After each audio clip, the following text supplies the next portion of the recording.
Seandainya, seandainya orang Salafi ini diam, tidak begitu frontal dalam menyalahkan para ulama kita. Bahkan ada yang mengatakan dalam Al-Quran dilarang sholat. Loh, apa dalilnya? Ada ayatnya, kamu hafal. Wailul lil musallin.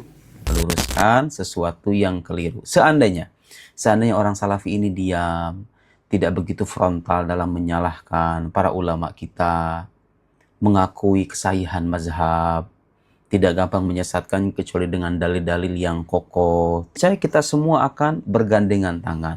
Bagaimana pendapat tentang seorang yang berkata bahwa perbedaan tidak perlu dibesar-besarkan, yang penting masing-masing punya dalil? Ya Masya Allah ya. Kalau masing-masing punya dalil, alasannya masing-masing punya dalil, ya. Itu ada yang bagi-bagi di jalan tuh, tahun berapa pernah dapat. Dia katakan dalam Al-Quran dibolehkan zina. Ya. Ada dalil dari Al-Quran. Bahkan ada yang mengatakan dalam Al-Quran dilarang sholat. Loh, apa dalilnya? Ada ayatnya, kamu hafal. Wailul lil musallin. Celakalah orang-orang apa? Orang-orang sholat. Kan celaka, tidak boleh sholat. Ya tidak usah dibesar-besarkan. Masing-masing ada dalilnya. Hah? Begitu? Nah, ini pendapat orang berucap sesuatu nggak paham akibat ucapannya. Ya karena itu kata Ibnu Al-Hassar rahimahullahu taala, ya laisa kullu khilafin jaa mu'tabara illa khilafun lahu haddun minan nadhari. Tidak setiap silam pendapat itu yang datang itu dianggap, kecuali pendapat yang punya sisi pendapat yang dianggap dibolehkan dan diterima. Sebab ada sisi pendapat dia berdalil itu tidak diterima. Ya, orang yang berdalilkan tidak boleh sholat karena wailul lil musallin. Ini tidak ada orang yang berakal menerimanya. Ya. Orang ini cuman perlu disuruh baca kelanjutan ayat saya. Baca ayat setelahnya. Nah, kan jelas ayat setelahnya. Orang sholat yang mana yang dicela. Kan begitu. Karena itu tidak boleh dikatakan bahwa setiap sila pendapat tidak boleh dibesar-besarkan. Ya, yang penting ada dalilnya. Dilihat dalilnya pertama benar atau tidak. Ya. Kalau dalilnya benar, dia ayat Al-Quran itu pasti benar. Kan begitu. Dia hadits Nabi, tanya dulu ini haditsnya sahih atau tidak.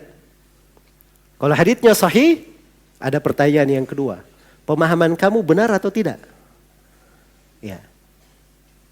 Apa ada dari sisi kaidah-kaidah pendalilan yang membenarkan pemahaman kamu atau tidak? Jelas ya? Terus yang ketiga dilihat pembahasan itu. Ini pembahasan dari hal yang silam pendapat di kalangan ulama kah atau hal yang disepakati kah? Jelas ya? Nah, ini kalau ada hal-hal yang seperti ini bawa kaidah-kaidah baru dalam agama. Ini sebagian orang belakangan ini baru belajar 1, 2. Dia tidak mengerti akibat sebuah ucapan. Sudah berani bikin kaidah-kaidah baru. Sudah berani buat apa? Kaidah-kaidah baru. Tidak dikenal di kalangan para salaf. Karena itu hati-hati dari orang-orang yang seperti ini. Baik. Dan ini saya nggak tahu ya, ini kadang sebagian orang berucap, dia mungkin orangnya bagus, tapi dia tidak mengerti akibat dari ucapan.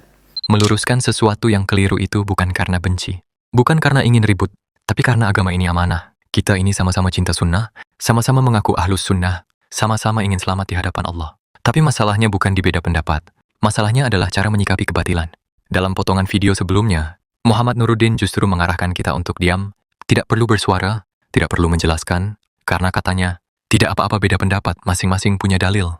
Kalimat ini terdengar sejuk, tapi bahayanya besar. Kalau setiap orang yang mengaku punya dalil lalu kita diam, lalu apa bedanya kebenaran dengan kebatilan? Apa bedanya sunnah dengan penyimpangan? Para ulama tidak pernah mengajarkan kita diam terhadap kesalahan akidah. Yang mereka ajarkan adalah adil, ilmiah, dan berlandaskan kaidah, bukan membungkam kebenaran atas nama toleransi.